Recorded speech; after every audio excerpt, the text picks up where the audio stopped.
Well, Jay, it's good to see you again. I haven't seen you. Well, it's good to be seen. I saw you Monday night on the Carson show. Is that a lot of fun? Yeah, I've been doing that every Monday. That's great fun, actually. To me, that's the most fun. You think of jokes that afternoon, then you go out and you do them. You know? It's a little intimidating being a host, though, as opposed to being a guest. No, I think it's easier. Because when you're a guest, you've always got to think, gee, I wonder if Johnny will like this. Whereas when you're the host, you do what you know will work, or what you think will work. But at least if it doesn't, you can quickly change direction, you know. There's nothing worse than when you're doing a show and the host is going, I see. You know, and you're trying to, you know, do something funny. So actually it's easy to host. Because when you grow up watching Johnny, you know, you want to do good and you want him to laugh at it, and then you think, oh, I wonder if he's laughing hard enough. So when you're hosting, it's just like, well, this is easy, you know. It's like being a substitute teacher. The teacher's gone, let's go in and just fool around. Do you get any feedback from Mr. Carson? Yeah, he's real good. You know, he, once in a while he'll call and say, hey, good show, or thank you for filling in when I was sick, or whatever it may be. So, yeah, he's been real nice. He was real nice. He even thanked me on the air the night I filled in that time, and I thought that was real nice. I wonder if there are any no-nos on the Tonight Show. Do you know of any no-nos that you're not supposed to do? Like, you shouldn't probably mess with his box that's on the front of the desk. Well, I mean, I think it's common sense. Trouble. Yeah, you don't want to steal anything. You know, no mooning or any obvious things like that. But I think the no-nos are fairly common sense. You know, I don't. They're pretty good over there. They don't make. When I go with my monologue, I don't have to run the jokes past to censor anybody. They figure, well, you're a big boy. You've done. Do you this write before. your own monologue? Oh, I write all my own stuff. No one helps you on that show. Well, they help. No one on the show. No, I don't use any writers. I will use. You know, you try things out on Friends or other comics. You'll sit and say, hey, do you like this? And they'll go, oh, that's funny. Why don't you say this? Oh, that's great. Yeah, that's better. That's better. So, you know, comics tend to work that way with one another, but I don't use any writers on that show, no. One thing I've noticed about your humor, you have a lot of material. You have a very long show at a college campus. I think it's probably over an hour. Well, it's like a cheap restaurant. The food's not good, but you give them plenty of it. That's what I say. Give them a lot of food, a lot of food. A lot of jokes. Do you ever get comedy block? Where you just don't feel like writing, I mean, because you write so many jokes.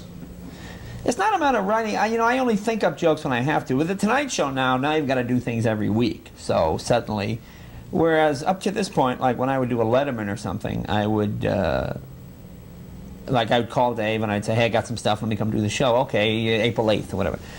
Then you go do it, and then they call and say, you want to do it next week? And you could say, well, I don't really have anything ready. I'm working on something. Give me 2 more weeks, you know. Now it's a little tricky having to come up with things, but if you just go through the paper, you know, it's easier to do the Tonight Show every week and talk about what happened in the paper that day than it is to do it every month, because then you say, oh, gee, I can't talk about that because that was 3 weeks ago and that's old hat already and so on and so. Like last Monday I did a lot of Jimmy Swaggart jokes, you know. I think another 2 weeks, those have kind of run their course. So you spend all the time putting it together and then you can't do it. I like shows where you don't rehearse. The Tonight Show, we just go in and do it. If you fall on your face, you try to cover and do whatever you can. I hate things where you have to rehearse for weeks and weeks, and it just gets less funny that way. Do you ever write on your sleeve or write on the floor or write somewhere? Because you do so much material. I don't see the only time I ever did that was in school, obviously. No, up your sleeve right now. No, my mother may be watching us. No, I don't think I ever did that. Why? Oh, yes, I did, as a matter of fact. It was July 8th. No, actually, I don't, because people know. You can't stand there and go, so, you know, I don't really have a lot to think about during the day. It's not like my life is filled with complicated problems, so memorizing a couple of jokes is not too bad. You made a movie recently, and the whole process probably was a little slow to your metabolism. Boy, it was slow. You know, I got to the point where I had to rent a plane and fly out every night and do gigs. I mean, because in movies, you just sit with that box of donuts by the trailer all day. You know, cut. All right, next setup, 2 hours. Oh, Jay, don't sit down. That costume, we have to have it match. So, like, you're standing like this. Movies are, I guess it's fun. I don't know, it's... Doing what I do is the ultimate, I think, because you get the immediate gratification. Think up a joke, you tell it that night, the people laugh that night, and you get paid that night, and you go home.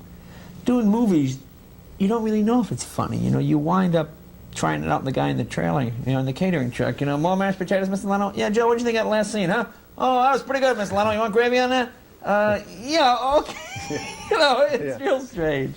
Who are the best audiences for you? Cab drivers or college kids or well, that's a pretty diverse group, cab drivers or college kids.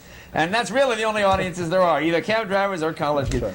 You know what I like? I like a right down the middle mix. I like, you know, colleges are fun because the kids are the brightest, and they're the sharpest, and they know current events, but they don't have any real life experience. You know, you talk about being married or a mortgage or relationships or trying to get a car loan. They kind of sit like, car loan, you know, relationships, you know.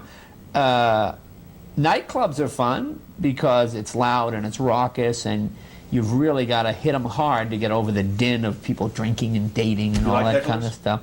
I don't like hecklers. I don't mind an intelligent heckler, but concerts are good because the people aren't drinking. So I like to mix them all together. You know, one day you do a college because you find out what's hip and what's sharp, and then you go do a show for a normal nightclub audience where they want to hear about relationships and things. They don't want to hear about current events. That's what the Tonight Show is. You know, you mix a lot of that. You do maybe one college joke, one grown-up joke, one kind of silly joke, one political joke, and you try to mix it all up. Is it helpful if they know who you are? Well, knowing who you are gives you the first 10 minutes free. You know, when you speak to comedians who have not had television experience or are not well known, the first thing they always say is, oh, it took me 10 minutes, but I got him. Oh, it took me a minute and a half, but I got him. You know, I never got him. But there's always an amount of time that goes by until you get them. And I know that for myself. When I first would work Las Vegas with Tom Jones years ago, they said, right before Tom Jones, we have a young comedian. You just hear the whole audience go, you know. And then you go out and you start to talk, and they'd be like, then you get, that's kind of funny. You know, and it would take you like 10 minutes to get them. So being famous or well known or whatever, as soon as you walk out there, they go, oh, that guy. Oh, okay. And then they're listening.